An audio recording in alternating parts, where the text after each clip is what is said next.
Oke, assalamualaikum warahmatullahi wabarakatuh. Selamat pagi. Apa kabar semuanya? Semoga sehat-sehat selalu ya. So, kali ini kita masih di Lombok dan kita akan mengunjungi Pantai Nipah, yaitu salah satu kawasan ekosistem esensial penyu. Dan di sini ada penangkaran ekosistem penyu. Nah, keseruannya, so tonton terus sampai habis ya. Thank you.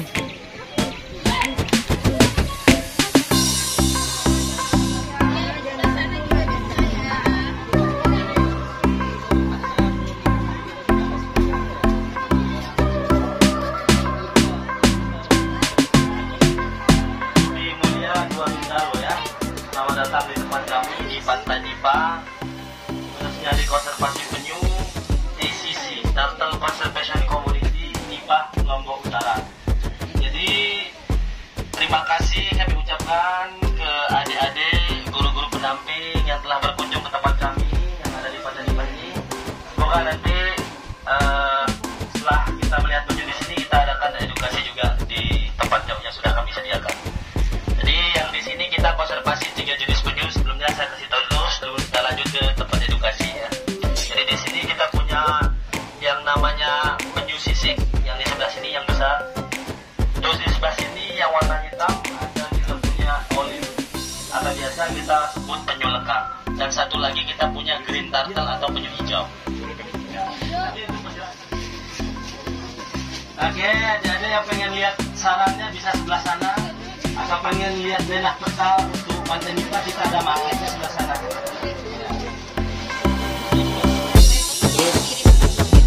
Bukan kakinya dia, tapi dia ukuran lebar. Terus dua tempatnya juga beda. Kalau kura-kura dia dominan untuk di darat. Kalau penyu dia ini pun kita untuk di kolamnya.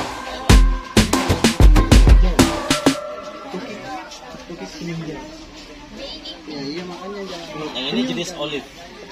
Olive. Predatornya dia nggak bisa masukin kepalanya dalam kurung kayak kura-kura, nggak bisa. Makanya salah satu cara penyu ini untuk menyelamatkan diri, dia akan manuver dan berlari menjauhi predatornya. Beda dengan kura-kura. Kemudian penyu memakan terumbu karang, kerang, kuda, atau biasanya disebut dengan Turtle Conservation Community Nipah. Sekali lagi kami ucapkan terima kasih banyak atas kunjungan atau kedatangannya di tempat kami, khususnya di konservasi penyu Nipah Lombok Utara, Kabupaten Lombok Utara, Nusa Tenggara Barat. Jadi secara khusus kami merasa tahun 2000-an itu pernah terjadi perburuan dan penangkapan penyu oleh oknum-oknum sebagian besar masyarakat untuk diperjualbelikan, sehingga populasi penyu yang ada di Pantai Nipah ini semakin berkurang dan sangat sedikit sekali, sehingga kami dari beberapa teman-teman termotivasi untuk bagaimana kami kembali bisa melindungi dan melestarikan serta mengembalikan populasi serta habitat penyu yang ada di Pantai Nipah ini. Mungkin di antara adik-adik atau kita semua sebelumnya ada yang tahu tentang penyu atau kura-kura? Ada yang tahu tentang penyu? Ada yang kenal? Ada yang kenal penyu? Ada yang tahu? Kalau kura-kura kenal ya, tahu ya? Iya. Oke. Jadi mungkin di antara kita, di antara adik-adik, ada yang belum tahu perbedaan antara kura-kura dengan penyu. Ayo, siapa yang tahu perbedaannya? Ayo. Khusus antara penyu dengan kura-kura itu ada perbedaannya. Iya. Yang pertama dari fisiknya ya. Adik-adik atau kita bisa lihat kalau penyu seperti ini ya, modelnya seperti ini. Dari punggungnya penyu beda. Kemudian dari punggungnya kura-kura beda juga dengan penyu. Jadi punggung kura-kura dengan punggung penyu itu beda. Jadi kalau penyu dia punggungnya lebih agak landai. Tetapi kalau dia kura-kura dia postur punggungnya atau disebut dengan bahasa karapasnya dia agak menonjol kayak piramid gitu kan. Punya 7 jenis ya. Punya 7 jenis. Yang pertama ada penyu belimbing.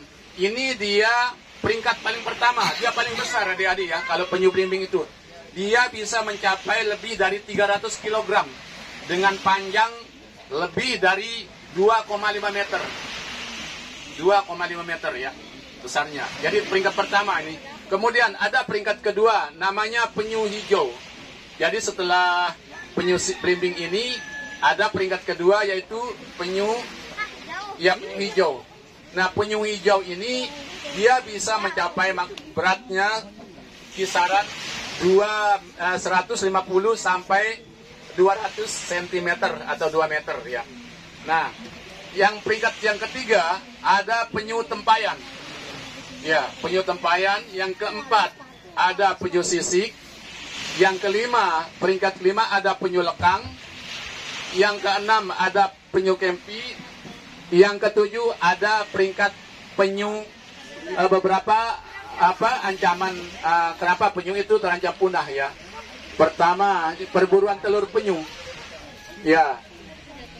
Beberapa masyarakat, sebagian besar masyarakat itu dulu mungkin sampai sekarang senang sekali mereka makan telur penyu. Mereka kadang rebus telur penyu, kemudian ada direbus kemudian dimakan. Kemudian ada lagi yang makan mentah juga, katanya itu obat. Tapi kami belum perhatikan.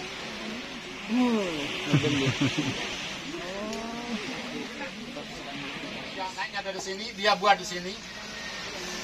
Kemudian dia bikin lagi di sini ya sarang kamuflasenya. Dia turun di sini. Nggak mau dia naik di sini. Ini paling suka sekali dia sama telur ini. Doyan sekali ini. Kemudian ada lagi biawak.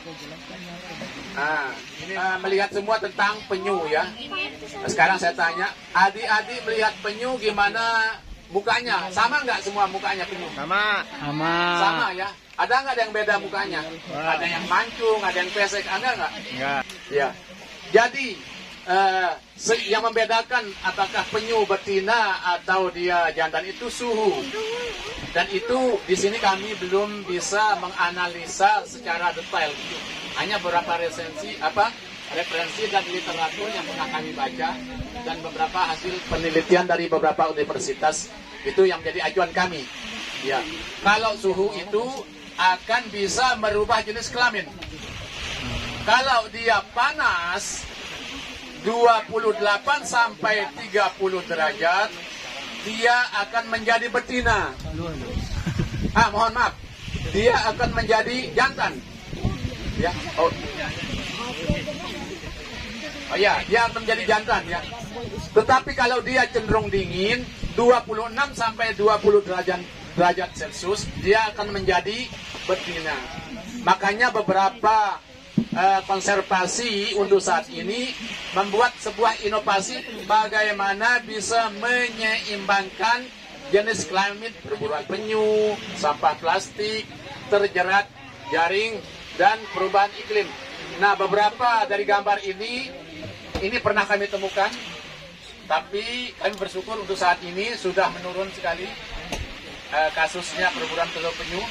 Kemudian sampah plastik. Kami sekarang ini masih mencoba untuk bagaimana bisa mengurangi sampah plastik dan bagaimana kami berupaya untuk menjaga kebersihan dari sampah plastik di tempat ini. Dari nelayan, ini sering terjerat.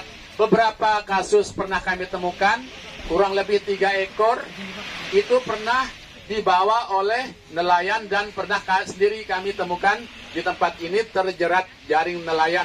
Iklim. Nah, ini perubahan iklim terutama di tempat ini sering kalau di sini kami sebut dengan ketika menjelang Desember sampai Januari terjadi ombak besar.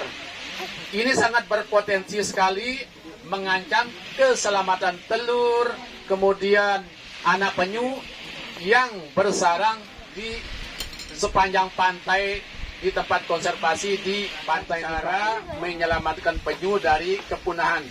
Pertama, jangan membuang sampah sembarangan. Yang lanjut, jangan membeli produk atau bahan. Kalau nggak baru dapat penyu